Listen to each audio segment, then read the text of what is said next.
Assalamualaikum solih-solihah. Kali ini kita akan belajar untuk menentukan nilai pecahan. Solih-solihah masih ingat kan apa itu pecahan? 1/2 dan 4/7 adalah contoh dari pecahan. Masih ingat manakah yang disebut pembilang dan manakah yang disebut penyebut? Ya, pada pecahan 1/2, 1 adalah pembilang dan 2 adalah penyebut.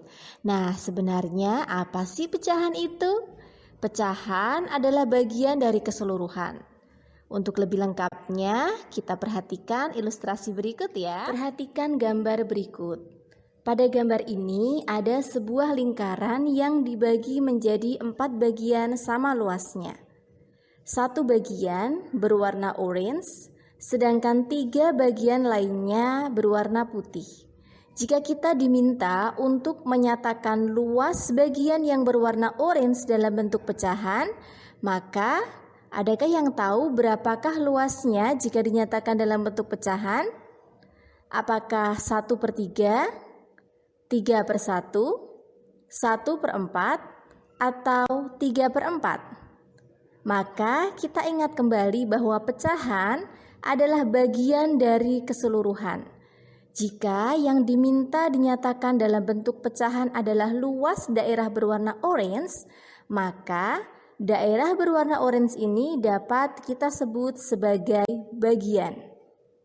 Sedangkan keseluruhannya juga termasuk daerah berwarna orange dan 3 daerah berwarna putih. Maka kita hitung pula daerah berwarna orange sebagai 1, 2, 3, 4. Maka keseluruhannya adalah 4 bagian, sedangkan yang berwarna orange adalah 1 bagian.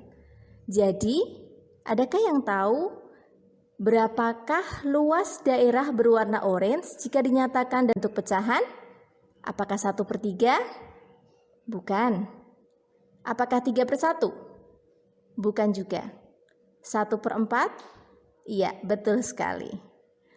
Jadi, luas daerah yang berwarna orange jika dinyatakan dalam bentuk pecahan adalah 1/4. Untuk lebih jelasnya, kita lihat ilustrasi berikutnya. Persegi panjang ini dibagi menjadi 8 bagian sama luas. Kita diminta untuk menyatakan luas daerah berwarna ungu dalam bentuk pecahan. Adakah yang tahu? Apakah 6/2, 2/6, 2/8, atau 6/8? Kita ingat kembali ya bahwa pecahan adalah bagian dari keseluruhan. Jika yang diminta dinyatakan dalam bentuk pecahan adalah yang berwarna ungu, maka bagian yang berwarna ungu kita sebut sebagai bagian. Kita hitung ada berapakah bagian yang berwarna ungu. 1, 2, 3, 4, 5, 6. Ternyata ada 6 bagian yang berwarna ungu. Sedangkan keseluruhannya ada berapa? Keseluruhannya berarti bagian yang berwarna ungu ada 6 ditambah bagian yang berwarna putih. Kita hitung ya. Tadi sudah ada 6, 7, 8. Berarti keseluruhannya adalah 8 bagian. Maka berapakah luas daerah berwarna ungu jika dinyatakan dalam bentuk pecahan? Ingat, bagian per keseluruhan. Apakah 6/2? Bukan. Apakah 2/6? Bukan. 2/8? Bukan. 6/8? Iya, betul sekali.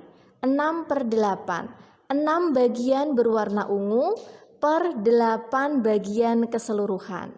Coba kalau kita ganti pertanyaannya, berapakah luas daerah yang berwarna putih? Maka luas daerah yang berwarna putih adalah 2, betul sekali, 2 bagian dari 8 bagian keseluruhan. 2/8. Excellent. Setelah tadi kita belajar untuk menentukan nilai pecahan dari luas daerah pada bangun datar, maka sekarang kita akan belajar untuk menentukan nilai pecahan dari kumpulan benda. Kita perhatikan, di piring ini ada 5 buah jeruk. Jika Doni teman kita memakan 2 buah jeruk, maka berapa bagiankah jeruk yang dimakan Doni? Kita hitung ya. Jeruk yang dimakan Doni adalah 2 dari 5 buah jeruk yang ada di piring. Ingat, pecahan adalah bagian dari keseluruhan, bagian per keseluruhan. Maka 2 bagian yang dimakan Doni per 5 bagian dari total jeruk yang ada di piring. Maka jeruk yang dimakan Doni adalah 2/5 bagian. Betul sekali. Nah, coba sekarang kita balik pertanyaannya. Jika pertanyaannya adalah berapa bagiankah jeruk yang tersisa di piring? Maka berapa jawabannya? Jeruk yang tersisa di piring ada 3 dari 5 buah jeruk yang ada. Maka jeruk yang tersisa di piring adalah 3/5 bagian. Mantap. Alhamdulillah, sholih-sholihah semuanya sudah mampu menentukan nilai pecahan dari luas daerah pada bangun datar dan dari kumpulan benda. Insya Allah kita akan bertemu kembali pada pertemuan selanjutnya untuk belajar mengenai letak pecahan pada garis bilangan. Sampai bertemu kembali. Assalamualaikum warahmatullahi wabarakatuh.